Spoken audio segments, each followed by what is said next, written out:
Apakah kalian tahu, ada sebuah toko antik yang menyimpan boneka tua yang konon tidak boleh dibawa keluar rumah pada malam hari. Banyak orang yang menganggapnya hanya legenda, tapi beberapa pembeli yang nekat mengabaikan peringatan itu melaporkan fenomena aneh. Boneka itu bergerak sendiri, muncul di tempat berbeda, dan menatap langsung dari jendela rumah, bahkan saat pemiliknya sedang tidur.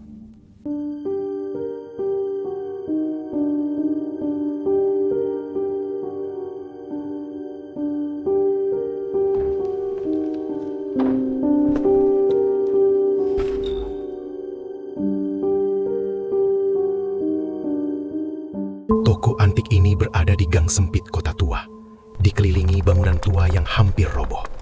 Rak-raknya penuh dengan benda-benda tua, jam dinding yang berhenti, buku usang dengan halaman menguning, dan mainan yang terlihat seperti tidak pernah disentuh manusia selama puluhan tahun. Tapi di antara semua barang itu, satu boneka selalu menarik perhatian. Boneka dengan mata gelap yang tampak hidup, rambut kusut, pakaian lusuh, dan wajah yang tampak tersenyum samar. Banyak pengunjung toko melaporkan rasa tidak nyaman begitu berada dekat dengan boneka itu. Hawa dingin tiba-tiba menusuk, bulu kuduk berdiri, dan perasaan diawasi muncul tanpa sebab. Beberapa orang bahkan mengaku mendengar suara langkah kecil atau bisikan samar saat memegang boneka. Fenomena ini bukan sekedar cerita. Rekaman CCTV di toko menunjukkan boneka itu bergeser posisi sendiri, meski raknya terkunci dan tidak ada orang di sekitarnya. Yang paling mengganggu, pembeli yang membawa boneka pulang melaporkan fenomena lebih intens. Boneka muncul di tempat berbeda di rumah, tidak peduli di mana mereka meletakkannya. Kadang berada di kamar tidur, kadang di ruang tamu, bahkan muncul di jendela saat malam. Suara tangisan anak kecil atau bisikan misterius terdengar, terutama saat rumah gelap dan semua orang tidur. Beberapa orang mengaku melihat tatapan mata boneka mengikuti mereka di seluruh rumah. Para ahli dan kolektor benda antik mencoba menjelaskan fenomena ini. Ada yang bilang boneka itu dimasukkan ke toko dengan ritual tertentu, atau terikat energi negatif dari pemilik sebelumnya. Namun, tidak ada satupun penjelasan ilmiah yang memadai. Semua bukti menunjukkan bahwa boneka itu memiliki kesadaran sendiri, atau setidaknya kekuatan yang mampu mempengaruhi lingkungan di sekitarnya. Fenomena ini tetap menjadi misteri yang membuat banyak orang takut mendekati boneka tua itu.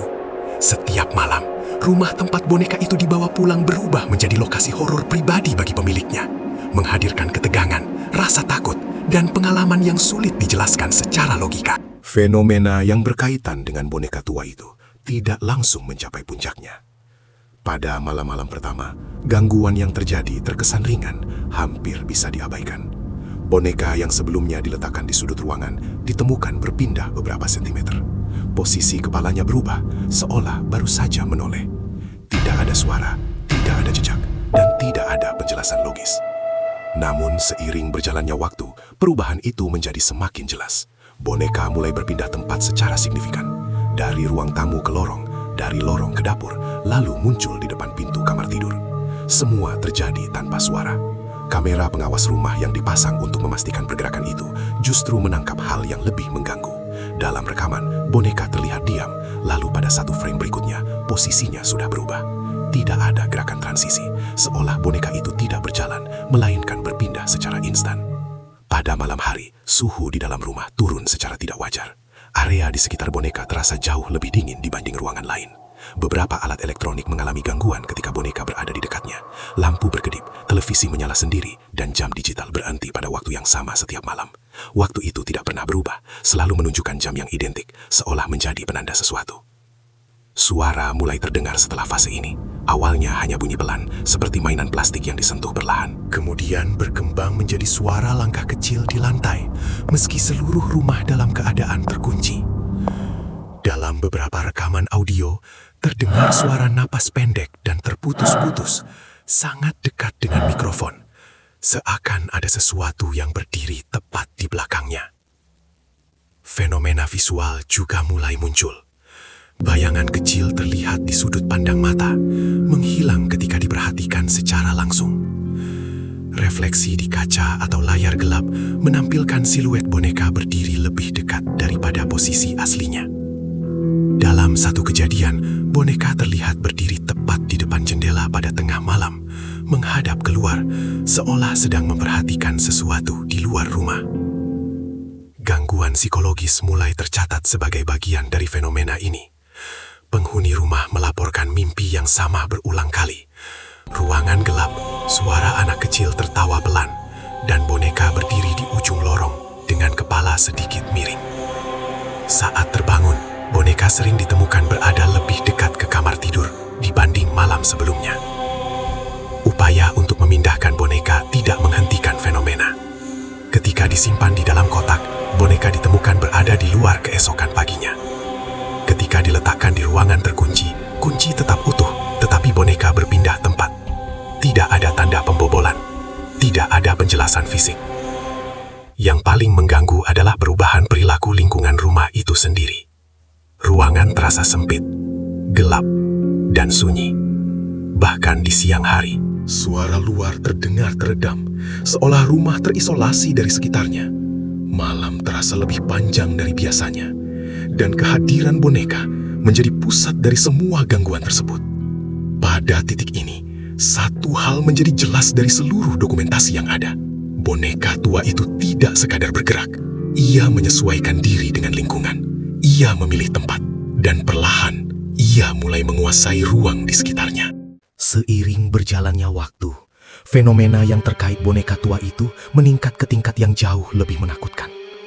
Boneka tidak lagi hanya berpindah tempat secara diam-diam. Ia mulai mengikuti pola tertentu. Dari lorong ke kamar, dari ruang tamu ke tangga, pergerakannya semakin cepat dan presisi. Setiap pergerakan seolah disengaja, seakan boneka itu sedang mengatur ruang dan waktu di sekitarnya. Rekaman kamera keamanan menunjukkan satu hal yang menakutkan. Boneka tampak menatap langsung ke kamera sebelum berpindah, seakan sadar sedang diawasi. Tidak hanya gerakan fisik, tapi fenomena lingkungan pun meningkat drastis. Suhu di sekitar boneka bisa turun drastis hingga terasa menusuk tulang. Lampu di dekatnya berkedip atau mati seketika. Beberapa alat elektronik mulai mengalami gangguan parah. Televisi menyala sendiri, suara statis terdengar dari radio, dan jam digital melompat acak menandai waktu yang tidak konsisten. Semua ini terjadi tanpa penyebab mekanis yang jelas. Suara-suara yang muncul juga semakin intens. Langkah kaki kini terdengar jelas dan ritmis, meski rumah kosong. Terkadang terdengar suara napas berat atau terengah-engah tepat di belakang boneka. Sementara beberapa mikrofon menangkap suara bisikan halus seperti memanggil nama penghuni rumah. Tangisan anak kecil terdengar dari sudut-sudut gelap, seringkali mengikuti arah pergerakan boneka. Fenomena visual mulai menjadi lebih menyeramkan. bayangan boneka muncul di dinding atau lantai, lebih besar dan lebih jelas daripada ukuran asli boneka. Refleksi di jendela atau cermin menampilkan boneka dalam posisi berbeda, terkadang tampak mendekat atau mencondongkan kepala. Rekaman menunjukkan boneka berada di ruangan berbeda dalam hitungan detik, meski pintu terkunci rapat. Kejadian paling mengganggu terjadi saat interaksi langsung dengan penghuni rumah. Pintu kamar terkunci dari dalam bisa terbuka sendiri. Boneka tiba-tiba muncul di ambang pintu atau di atas tempat tidur. Suara ketukan di lantai, derap kaki kecil, dan bisikan di telinga membuat penghuni rumah merasa dikepung. Beberapa orang melaporkan sensasi tangan atau sentuhan dingin di kulit, seolah boneka atau entitas yang terkait dengannya berada sangat dekat tanpa bisa terlihat. Efek psikologis dari fenomena ini semakin kuat. Penghuni rumah mengalami mimpi buruk yang sama setiap malam. Lorong gelap, langkah kaki mengikuti. Boneka berdiri di ujung lorong dengan kepala miring, menatap lurus ke arah mereka. Saat bangun, boneka sering ditemukan berada lebih dekat ke kamar tidur dibanding malam sebelumnya. Perasaan diawasi, terperangkap, dan takut ekstrim menjadi bagian dari pengalaman sehari-hari. Upaya untuk menghindari atau menyingkirkan boneka pun gagal.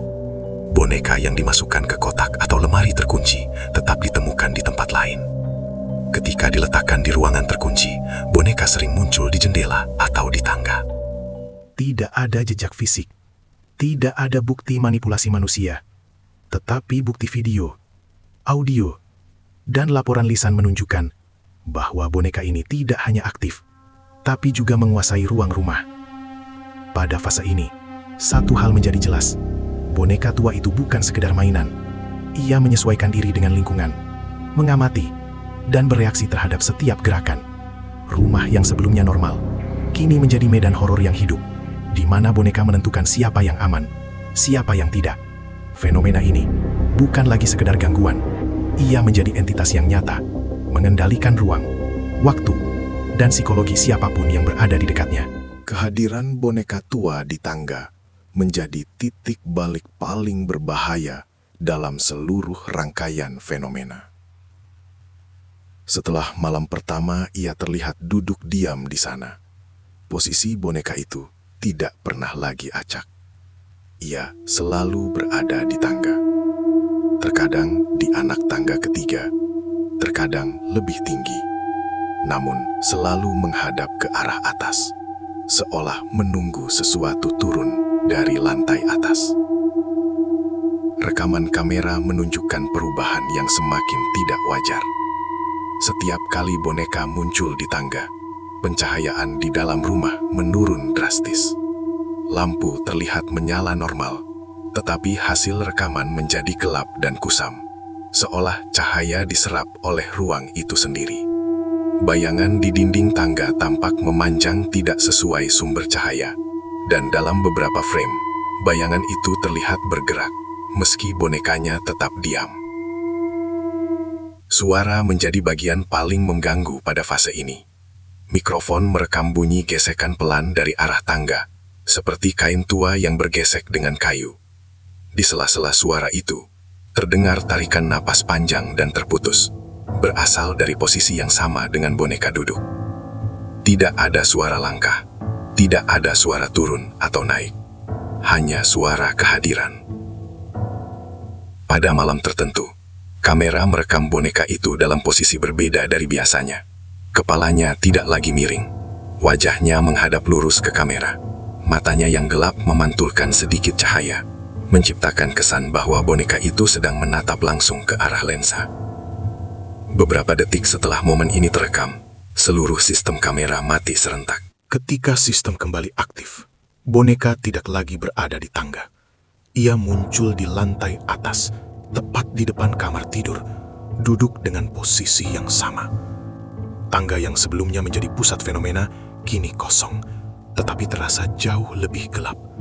Suhu di area tersebut turun drastis, dan udara terasa berat, sulit dihirup. Fenomena mencapai puncaknya pada satu malam terakhir yang terdokumentasi. Seluruh lampu rumah mati secara bersamaan. Kamera hanya merekam dalam mode inframerah. Dalam rekaman itu, boneka terlihat berdiri, bukan duduk, di tengah tangga. Ini adalah pertama kalinya boneka itu terlihat berdiri. Tubuhnya tegak, kepalanya menghadap ke atas, dan bayangannya memanjang hingga ke lantai atas. Beberapa detik kemudian, bayangan itu bergerak lebih dulu sebelum bonekanya. Bayangan naik satu anak tangga, lalu satu lagi, sementara boneka masih berada di posisi semula. Setelah itu, rekaman terdistorsi hebat, dipenuhi noise dan suara statis, lalu terputus sepenuhnya. Keesokan harinya, rumah itu terlihat normal. Tidak ada kerusakan, tidak ada tanda gangguan fisik. Boneka tua itu ditemukan kembali, duduk rapi di tangga, seperti pertama kali terlihat, seolah tidak pernah terjadi apa-apa. Namun sejak kejadian itu, tidak ada lagi rekaman lanjutan, tidak ada dokumentasi tambahan, tidak ada aktivitas kamera di dalam rumah tersebut. Yang tersisa hanyalah satu kesimpulan dari seluruh data yang ada. Boneka tua itu tidak sekedar mengikuti, ia memilih posisi, ia menguasai jalur. Dan ketika ia berdiri untuk pertama kalinya, sesuatu berubah secara permanen. Hingga kini, tidak ada yang bisa memastikan apakah boneka itu masih berada di rumah tersebut atau sudah berpindah, mengikuti rumah berikutnya, dan duduk diam di tangga lain, menunggu